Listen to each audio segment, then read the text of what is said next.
welcome to today's video. My name is Amy if you're new here, and today we're going to be having a little bit of a different video.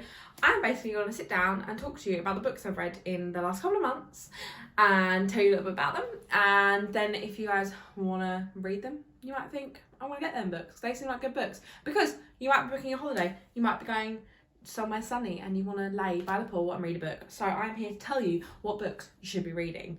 Now, these are all just my own opinions, obviously, and yeah, let's get into it. First, it's a very different video for me, I must admit, and I'm going to be completely honest with you guys, because I'm sure some of you can relate.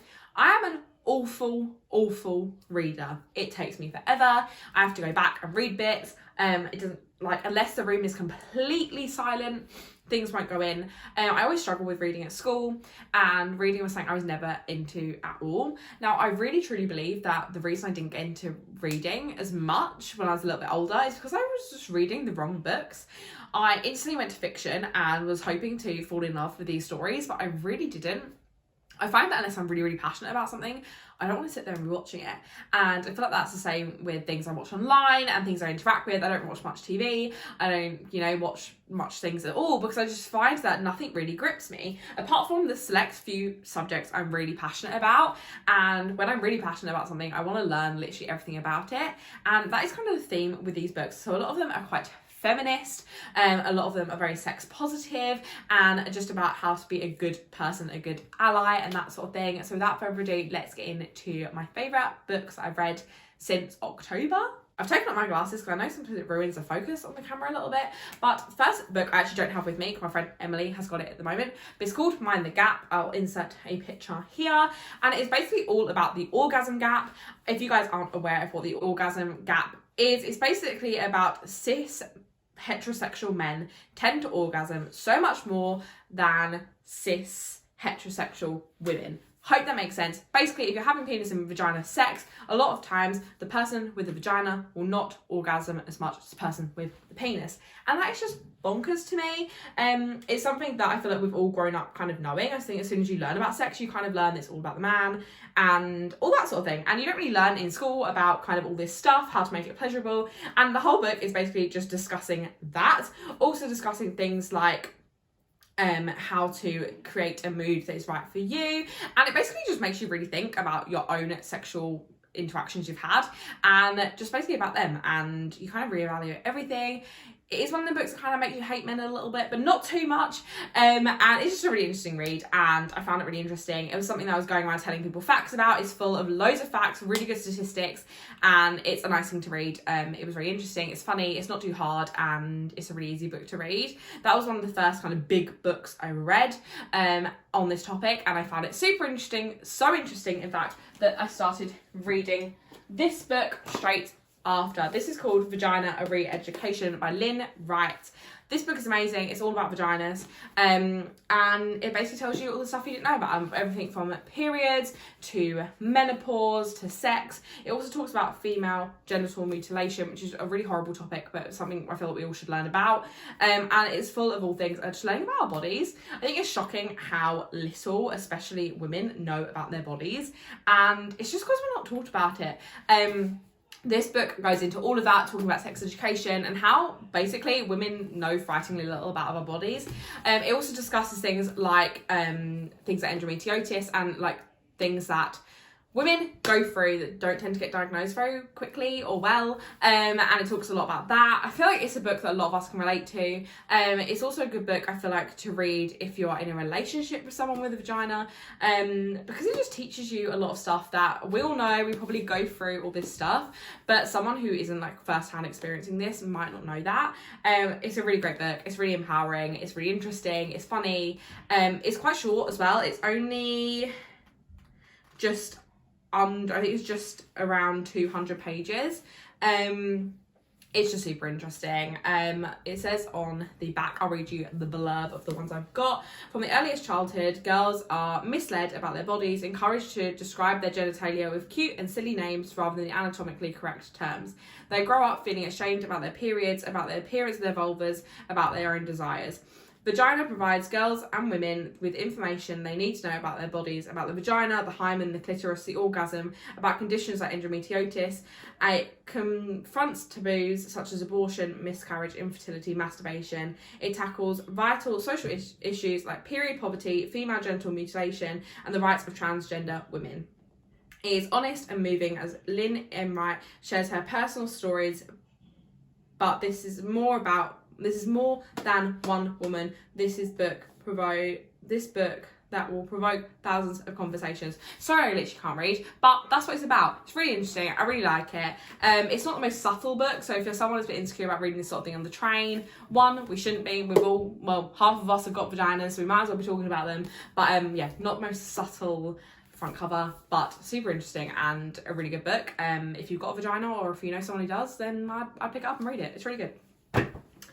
The next book I read is Emily Nagoski's Come As You Are, the surprising new science will transform your sex life. This is a chunky one. I'm not going to lie to you guys, it's pretty chunky, along the same lines of Mind the Gap. I think it's just all, again, about just accepting you, and it basically is just talking about all of the kind of myths you learn about on TV, radio, books about sex, and kind of confronting that all head on. Gonna read you a blurb. Again, apologies for my reading. After all the books that have been written about sex, all the blogs, TV shows, and radio Q&As, how can it be that we all still have so many questions? The frustrating reality is that we've been lied to. Not deliberately, it's no one's fault, but still, we were told the wrong story. Come As You Are reveals the true story behind female sexuality, uncovering the little-known science of what makes us tick, and more importantly, know how and why. Sex educator Dr. Emily Nagoski debunks the common sexual myths that women are making, and some men, and feel inadequate between the sheets. Underlying almost all of the questions we still have about sex is a common worry: am I normal? This book answers with a resounding yes. We are all different, but we are all normal. And once we learn this, we create for ourselves better sex and more profound pleasure than we ever thought possible. That is exactly what this does. I don't really know how else I'm going to describe it, because I'm not going to describe it as well as that blurb does, but it really does. It gives you them kind of tips and tricks. It makes you really think about your own body and kind of the myths that we were told. It especially goes into kind of what will make a woman want sex, and how that's not just kind of an automatic thing like men. Sometimes it takes a little bit longer, and it kind of just goes into that. It's got a lot of examples. I think this one actually has kind of not case studies, but kind of has people throughout that you learn about their kind of concerns and their worries, and by the end you kind of just feel that everyone's completely normal and a lot of people are going for the exact same thing you are. It's the sort of book you read and you're like, yes, I understand this. I feel like it's talking straight to me. And if you're interested in that sort of thing, then definitely give it a go. I think if you are someone who is having sex, it's a really interesting book to read and kind of completely makes you feel normal in whatever you're reading. On similar lines to Mind the Gap, it does go into all of that sort of thing as well. I feel like all these do kind of cross over a little bit, but still really interesting. And I found that there was bits in all of these books which were amazing, which is why I wanted to include them all. Getting off the sex positive reign for a second, we're going to talk about this book. This is an introduction to action and activism, Antiracist Ally. It's really good. It's a little pocket-sized book. I got this in TK Maxx, I believe. And it's, again, like a little pocket-sized book. Super, super easy to read. It's kind of broken down into little points about basically just what we can do to kind of fight racism. It is really interesting. It's really easy to read. It's a good thing to kind of get all of them good facts in that we want to know. Not too much to say about it. Become an anti-racist ally. I'm not racist is a good place to start, but it's a bare minimum. It's not allyship. To be effective anti-racist ally, you need to be actively anti-racist. You need to learn to be an ally. You need to be part of the change. It's really, really interesting. I really, really love this book. I read this quite a long time ago, and I am quite tempted to read it through again. As I said, it's super easy. It's laid out really, really easily. So sort of, it's got one big title page and then a little page kind of describing what we're talking about in this title page. It's really easy. I know the author of this does have a bigger book. She's also done TED Talks, and I am kind of curious to read the other book. But this little pocket-sized book is perfect and a really good place to start if you are wanting to be more of an ally and kind of learn about how we can do that better and like the most efficient way possible. So really, really like this book and definitely recommend this one. The next book is called It's About Bloody Time, period, by Emma Barnett. This is an amazing book. I really enjoyed this. I just finished this actually a couple of weeks ago. So it's all about periods, as you can probably tell by the name. It's funny, it's great, it's informative, it's worrying in terms of like how little periods are talked about, and it's really interesting. It tells you a lot of stuff about the first time kind of someone mentioned periods in Parliament, when someone first mentioned periods on TV. It talks about ads for period products, and overall just really interesting, really funny, quite a light one. I find that it's actually really easy to read. Again, quite a big book, so it's quite a commitment, but I really enjoyed it, and yeah, really set out nicely, good chapters, good things to make you think. I feel like with all these books, and probably most non-fiction books, I feel like after I read these, I go around telling my friends all the fun facts I've learned, all of the funny anecdotes in the books, but they're really good. It's such an amazing book, and it's all about periods. So if you are someone who has periods or know someone that has periods, then it's a really good book. It'll make you laugh. It also makes you quite shocked. It talks a lot about period poverty and how we can kind of combat that. It talks about everything really, and it's a really interesting one. I started reading this on holiday and finished recently, and was really happy that even though I had a break from it, I could get back into it super quickly, and I love it. It's really good book. Again, not the most subtle cover, but again, this is what the whole entire book is about. It's basically saying that periods aren't something to be ashamed of. We all, well, half of us have them, so it's kind of nice to learn about it and not feel embarrassed about learning about it. So a really good book, and I really enjoy this one.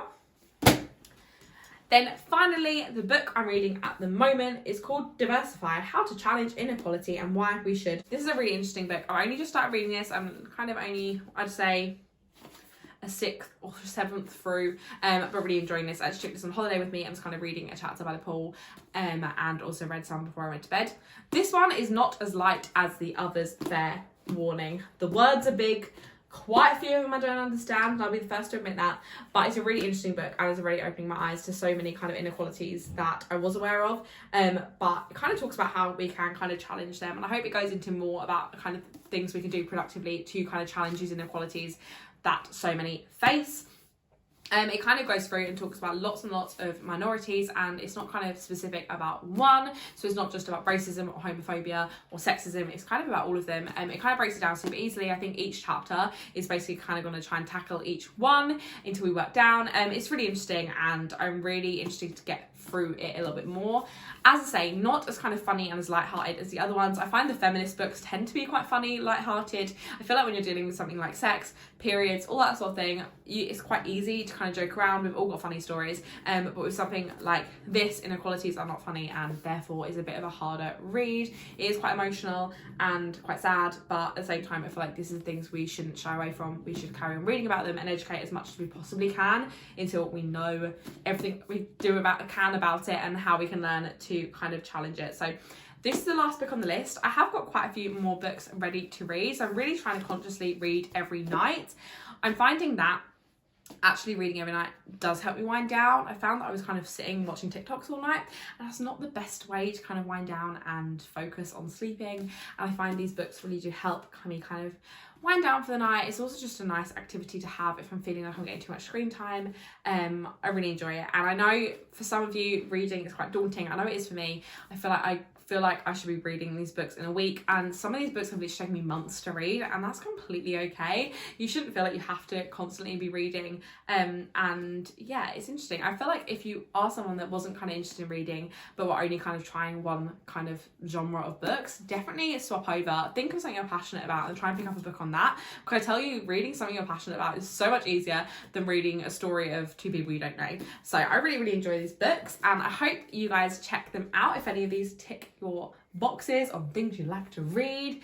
But that is the end of today's video. I really hope you enjoyed it. If you did, don't forget to hit a thumbs up. Comment if you've ever read any of these books, or if you've got any books similar that you know that the viewers will like, then definitely put that in the comments. Subscribe if you're not already, and I'll see you guys in the next one. Bye.